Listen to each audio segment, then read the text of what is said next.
Large Forced Institutional Style Early Child Effects. Reflective Women position paper by Kathleen Church.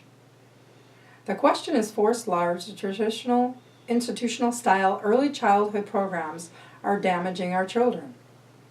What collateral damage is being incurred by youngsters that are forced to learn their ABC and 1, 2, 3s in large institutional style clinical environments that involve heightened structured and scheduled academic lessons with the equation of subtracting key components of nurturing and emotional freedoms are a direct result or impact on child development?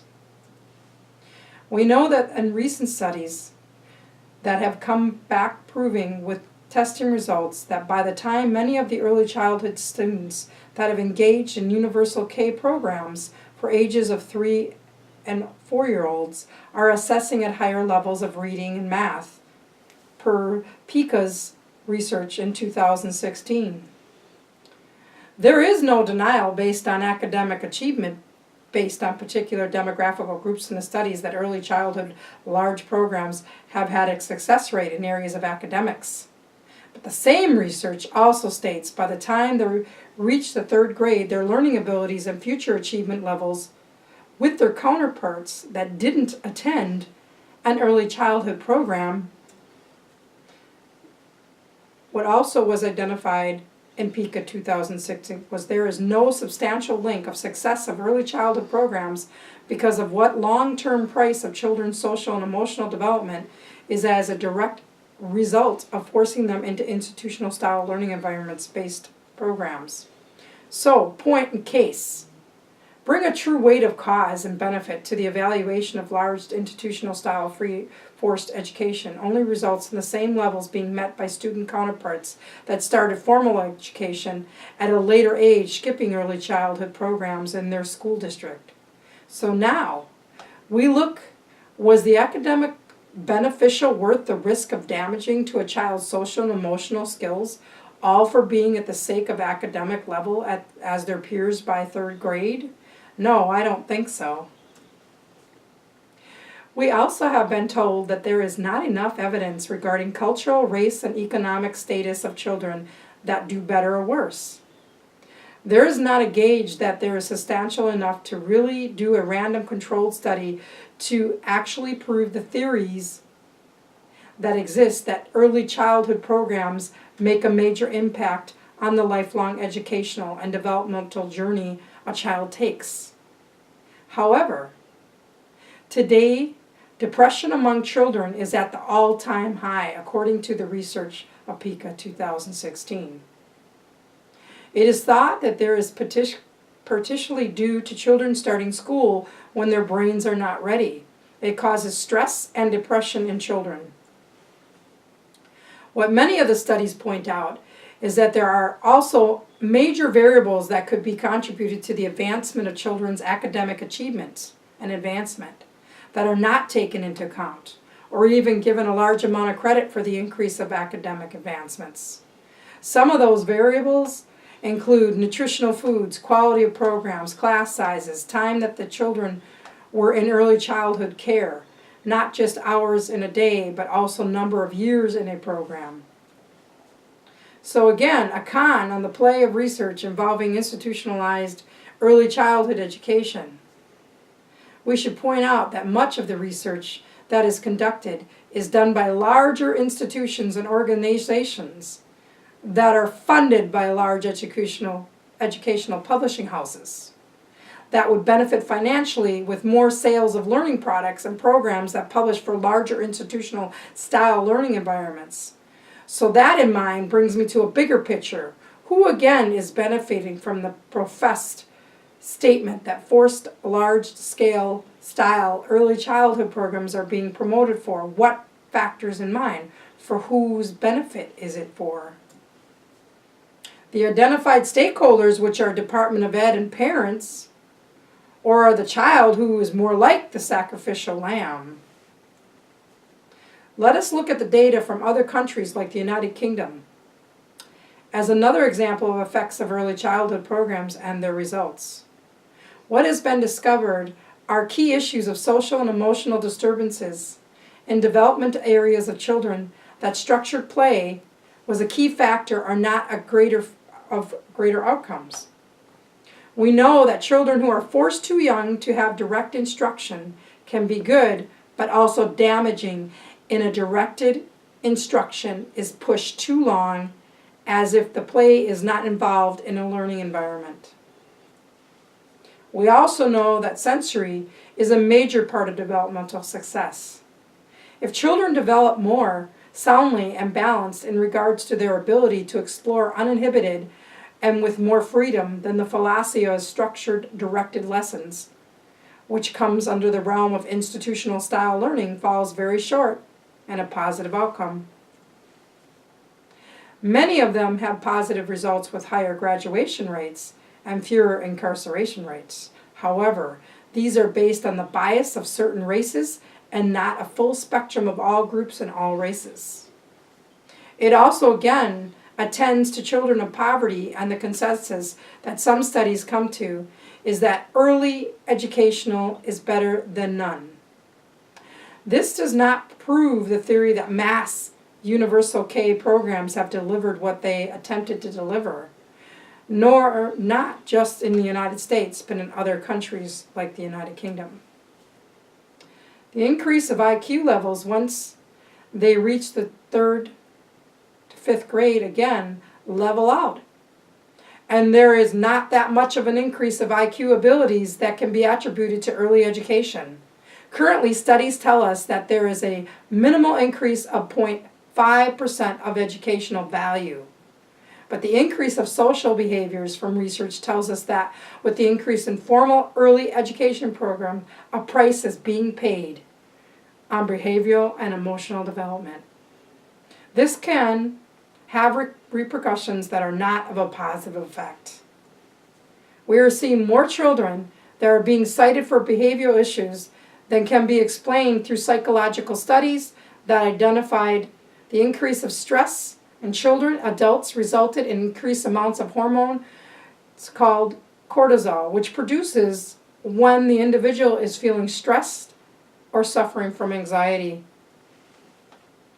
We know when children are put in large groups of the same ages, this can result in higher levels of stress because of pressure that comes to being part of a larger group activities. We also know that attention in larger group is extremely hard to maintain because of the higher levels of cortisol that increases. But to the factual studies again, there are variables to substantial both sides. The quality of early education of childhood programs, also the size of group and time and spent. Again, the type of child that is in the program from not only their race, but their economic status. One study that was done recently in Milwaukee was a program providing fully day educational child care to highly disadvantaged children from before age 1 through kindergarten. This study had only 53 children at the start and 40 for a longer term follow-up, and an approximately randomized trial. The study found large initial gains in IQ that declined when the control group entered school, but remained at about 10 points, 0.67 standard deviations through the age of 14. Effects of achievement test scores appeared to decline rapidly through their early years. Though not statistically significant, the effect on the reading achievement was an estimated 0.68 grade equivalent, or 10 percentiles. Math scores were essentially equal for the two groups by grade 4. However, there were half as many grade reductions, 10 versus 0.5, a substantially fewer special ed placements for the program group by grade 4. The substantial absence of the additional retained and special education students from the controlled populations may have adversely affected the achievement test comparisons. Other evidence from research done by High Scope Group measured the quality of lessons and time spent on only natural play.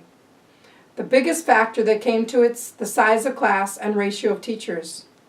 With a class of 12 to 17, they had at least 2 teachers. This made a major impact on the positive results of the study, how effective early childhood programs had. It was also pointed out that this was based on a bias-controlled group of children of poverty, and that the final basis after children reached a certain age were unable to keep track of their academic long-term effects or impact in a long term. So with this, we also recognize, as do many of the researchers out there, there can be no definitive answer to how effective large early childhood school district or Head Starts can be. When you actually measure the amount of children that are currently enrolled in programs across the United States, it's only about 11% overall. And while these programs have been established since the 1960s, along with other countries, there is no definitive greater positive impact on both economic, educational, or social development results. These do not cover all the spectrums and types of children that have been taking part in early childhood programs in school districts or Head Starts. The direct instruction pedagogy over the last 40 years, and with the United States being the biggest stakeholder investors in funds for these programs, the measurement is not monetary, but long-term results, both academically and also behaviorally. However, the ROI is not there. The jury is still out on many variables, and large institutional universal K programs and what impact it can make to the whole of the population. What really sets alarm bells off for me is, with all the years of institutional style early childhood programs across the country, we are not seeing the rewards in the area that have been targeted for groups of children that are considered at disadvantage from society's standpoint. What we can agree upon is that the children in these programs are definitely suffering from increased levels of stress, anxiety, so in the end result, that we should sacrifice our children's emotional and social development for the almighty academic milestones that the Department of Ed believe to be true markers of success? Or do some of us in early childhood education become braver and take on the Department of Education with its own published research and redefine early childhood education and how it is delivered, and reinvest in smaller life skills and home-based pedagogy as a nation to embrace the child by giving the right to direct his path of learning? I want to make thanks and reference to Curtis P. Mansfield W., where I used his article from The Guardian, "Don't Send the Children to School at 4, warns experts." I'd like to give credit to Gary P. "Early academic training produces long-term harm" in Psychological Today on May 5th, 2015. I'd like to give credit again to Gary P. in November 11th, 2018. "Is the American School System Damaging Our Kids?" in Reader's Digest. I would also like to give credit to fellow educators, Arpika, "Debuking the Belief that Earlier is Better," Parent Toolkit from June 27, 2016. I would like to give credit in this research and position paper to Jay Robbins from September 6, 2018, "Government Preschools Don't Work, and Here's the Proof," the National Post retrieved. I would like to give credit to D. Whitebread from July 11, 2014, "Hard Evidence, At What Age Are Children Ready for School?" The Conversation. And I'd also like to give credit to Minnesota Department of Ed, Minnesota's Report Card 2017, and I use statistics from Cass Lake Bena School District, which is my home district. Again, I'd like to thank you for giving me the opportunity to point my position.